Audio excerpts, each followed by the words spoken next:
দুনিয়ায় আমার আপন বলতে কেউ নাই, দুনিয়ায় আমাকে সাহায্য করবে এরকম কেউ নাই।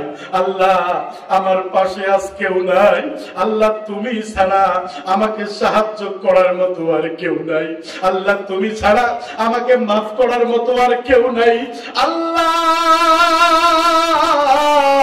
তুমি যদি আমাকে মাফ না করো, আমাকে ক্ষমা না করো রে আল্লাহ, আমি কার কাছে যাব, কার কাছে চাইবো?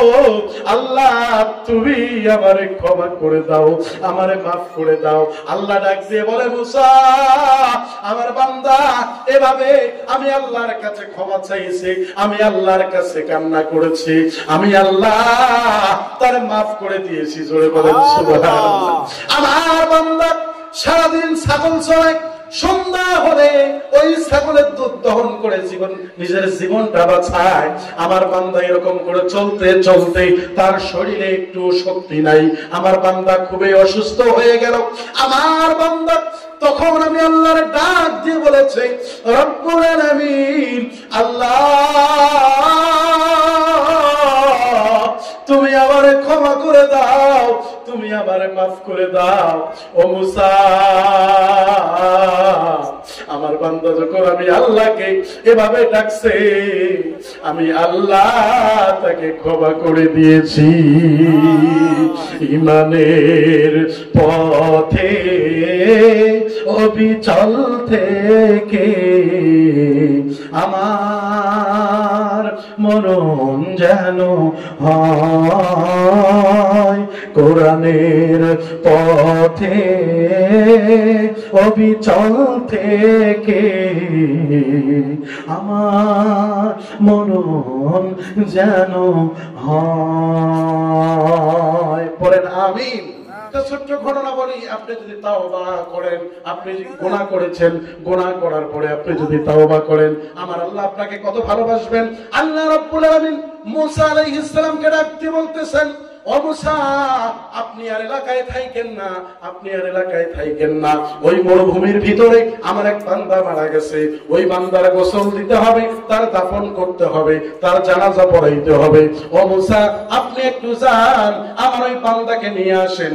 তবে একটা কথা বলবেন, আমার ওই বান্দা মরুভূমির ভিতরে মারা গেছে, ওই বান্দার জানাজার নামাজে যে উপস্থিত হতে পারবে, আমার আল্লাহ তার জীবনের গুনাহ মাফ করে দিবে। আমার ভাইরা, ওই ব্যক্তির জানাজার নামাজে গেলে আল্লাহ জীবনের গুনাহ মাফ করবে। এই ঘটনাটা আমাদের শোনার দরকার আছে কি নাই? আমার প্রাণের ভাইরা, সে কেমন ব্যক্তি, কোন ব্যক্তি যার জানাজার নামাজে গেলে আল্লাহ জীবনের গুনাহ মাফ করবে? মুসা পয়গম্বর এই ঘোষণা দিলেন, ও এলাকার মানুষেরা, তোমরা কারা কোথায় আছো? এই ব্যক্তির জানাজার নামাজ পড়তে পারলে আমার আল্লাহ জীবনের গুনাহ মাফ করে দেবে। আমার পরের ভাইরা, এই এলান দেওয়ার সাথে সাথে এলাকার সমস্ত মানুষ চলে আসলো। সমস্ত মানুষ চলে আসার পরে মুসা পয়গম্বরকে বললেন, মুসা রে, যার জানাজার নামাজ পড়লে আল্লাহ জীবনের গুনাহ মাফ করবে, আমরা তার চেহারাটা একটু দেখতে চাই। মুসা পয়গম্বর তার মুখ থেকে কাপড়টা সরাই দিলেন। কাপড় থেকে সরাই দেওয়ার পরে এলাকার মানুষরা বলতেছে, হায় হায়, এই লোক তো গুনাহ করেছে, জিনা করেছে, মদ খেয়েছে। যেভাবে করতেছেন আলোচনা তো মুডে চলে যায়। মুসা পয়গম্বর মুখ থেকে যখন কাপড়টা সরাই দিলেন, এলাকার মানুষরা বলতেছে, ও আমার সতীধরের ভাইয়েরা, যারা আসেন নাই, এই ঘটনাটা শোনেন রে ভাই। আপনি যদি তাওবা করতে পারেন, আমার আল্লাহ আপনাকে কত ভালোবাসবেন। আল্লাহ সূরা বাকারার 222 নম্বর আয়াতে আল্লাহ বলছেন, আল্লাহু ইউহিব্বুত তাওয়াবিন। মুসা পয়গম্বর যখন কাপড়ের কাপড়টা সরাইল, এলাকার মানুষরা বলতেছে, এই লোক তো জিনা করছিল, এই লোক তো মদ করছিল, এই লোক গুনাহ করেছে, এই লোক মানুষ হত্যা করেছে, যার কারণে আমরা তাকে এলাকা থেকে বের করে দিয়েছি। আপনি যদি তাওবা করতে পারেন, আমার আল্লাহ আপনাকে কত ভালোবাসবেন। এটা আপনার, এটা এখান থেকে যারা আসেন নাই, প্রধান মেহমান এসেছেন, উনি একজন তাফসীর কারক, এমএ তাফসীর, আপনারা অবশ্যই মাইকেল শুনেছেন। ওনার আলোচনা এরকম লোক থাকলে কি হবে? কথা ভাই, আপনাদের পায়ে হাত রেখে বলি, এখনো যারা বাইরে আছেন ভাই, আল্লাহর রাস্তে কমপক্ষে 30 মিনিটের জন্য আপনি মাহফিলের প্যান্ডেলে চলে আসেন, যাতে উনি আলোচনা করতে পারেন। আমার আপনাদের ভাইরা, আমি যে কথা বলতেছিলাম, মুসা পয়গম্বর, আপনাদের কি মনে আছে? মুসা পয়গম্বর মুখ থেকে কাপড়টা সরাই দিলেন।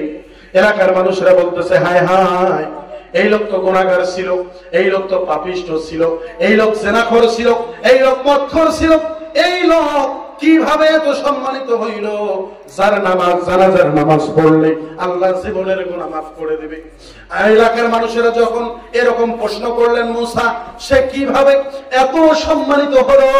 মুসা পয়গম্বর আল্লাহরে ডাক দিয়ে বলে, আল্লাহ, আপনার এই বান্দা, যেই বান্দার জানাজার নামাজ পড়লে মানুষের গুনাহ আল্লাহ আপনি মাফ করে দিবেন, এই ব্যক্তি তো খারাপ লোক ছিল, এই ব্যক্তি তো জিনাখোর ছিল, এই ব্যক্তি তো মদখোর ছিল।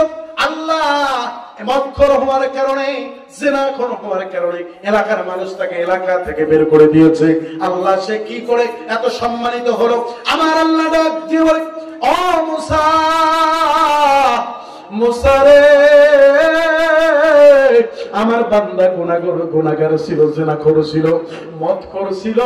এলাকার মানুষেরা যখন তাকে এলাকা থেকে বের করে দিয়েছে, আমার বান্দা মরুভূমির ভিতরে আইসা আমি আল্লাহর ডাক দিয়ে বলে, রব্বুল আলামিন,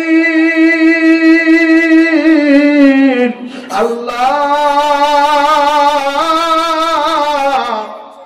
আমি গুনাহ করবার কারণে এলাকার মানুষেরা আমাকে এলাকা থেকে তাড়িয়ে দিয়েছে, এলাকা থেকে বের করে দিয়েছে।